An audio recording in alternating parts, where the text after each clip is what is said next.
आज की बड़ी खबर आपको बता दें, इस वक्त जो बड़ी जानकारी आ रही है एल्विश यादव केस से जुड़ी हुई। नोएडा पुलिस ने गिरफ्तार किए हैं 2 और आरोपी। रेव पार्टी में सांपों और जहर की तस्करी का आरोप इन दोनों पर लगा है। दिल्ली एनसीआर में रेव पार्टी के आयोजन का भी आरोप है। मामले में अब तक 7 आरोपी अरेस्ट हो चुके हैं। 2 और आरोपियों को पुलिस ने गिरफ्तार किया है। एल्विश यादव से भी लगातार पूछताछ जारी है। 14 दिन की कस्टडी में एल्विश यादव और अमित चौधरी न्यूज नेशन संवाददाता और ज्यादा जानकारी के साथ जुड़ गए। अमित, जरा बताइए, ये 2 आरोपी जिन्हें गिरफ्तार किया गया है, इनका क्या संबंध है एल्विश यादव से और इस पूरे केस से? देखिए ज्योति, कल शाम को इन दोनों लोगों को पूछताछ के लिए पुलिस ने बुलाया और देर रात तक पूछताछ की गई। ईश्वर और विनय नाम के दोनों आरोपी हैं।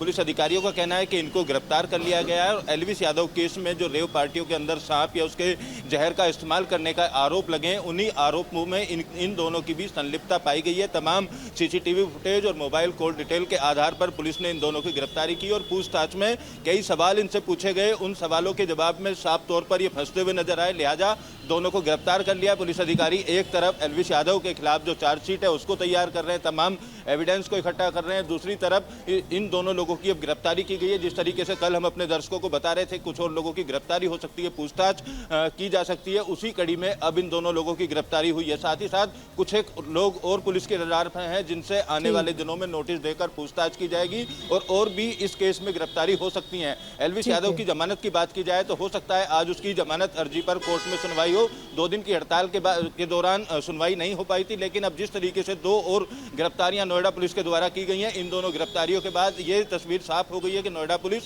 इस पूरे केस के खुलासा करने को लेकर ताबड़तोड़ कार्रवाई कर रही है और हर एक सबूत को इकट्ठा करने के बाद जो भी इस पूरे मामले में संलिप्त हैं उन सबकी गिरफ्तारी सुनिश्चित यहां पर की जा रही है। लिहाजा अब ये चौंकाने वाला नहीं होगा कि आने वाले दिनों में और गिरफ्तारी होंगी। जिस तरीके से एक हरियाणवी सिंगर फैजलपुरिया का नाम सामने आ रहा है, जो उस वीडियो में शामिल है, जिस वीडियो के अंदर सांप के साथ वीडियो फिल्माई गई थी, तो फैजलपुरिया को लेकर भी नोटिस आज दिया जा सकता है। उसको भी पूछताछ के लिए बुलाया जाएगा और वो सांप कहां से मंगाए गए थे, किस जगह उस वीडियो को फिल्माया गया, क्या मकसद था सांपों को मंगाने को लेकर, तमाम सवाल। ठीक है अमित सर, ये भी बताइए, चूंकि आपने कहा कि 2 दिन की हड़ताल थी वकीलों की, तो जमानत याचिका पर सुनवाई नहीं हो पाई। एनडीपीसी एक्ट की जो धाराएं एल्विश पर लगी है, उसके मुताबिक जमानत में कितनी चुनौतियां उनके सामने होंगी?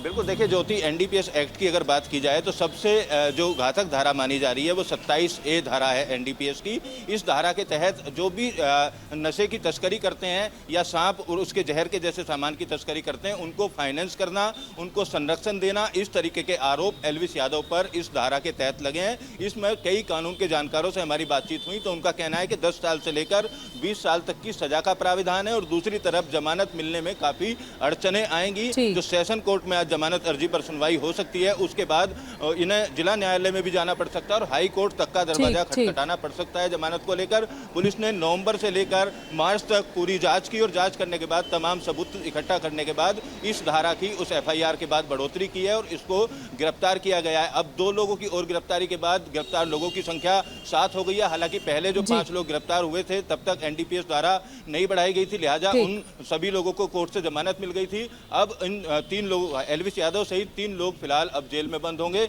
और इन लोगों से तमाम चीजों को लेकर पूछताछ भी की गई। जो दोनों लोग गिरफ्तार किए गए हैं, सूत्रों से हवाले से ये भी जानकारी मिली है कि उन दोनों ने कई और लोगों के नाम बताए हैं और कहां पार्टी हुआ करती थी उन जगहों पर भी अब पुलिस इन लोगों को लेकर जा सकती है और अन्य सीसीटीवी फुटेज। ठीक है अमित, आप बता रहे हैं कि एनडीपीएस एक्ट की जो धाराएं लगी है उसमें जमानत मिलने में भी कई सारी अड़चने हैं और 10 से 20 साल की सजा का प्रावधान है, तो मुश्किलें एल्विश यादव की बढ़ने वाली है। जमानत पर आज सुनवाई होगी। बहुत शुक्रिया तमाम जानकारी के लिए।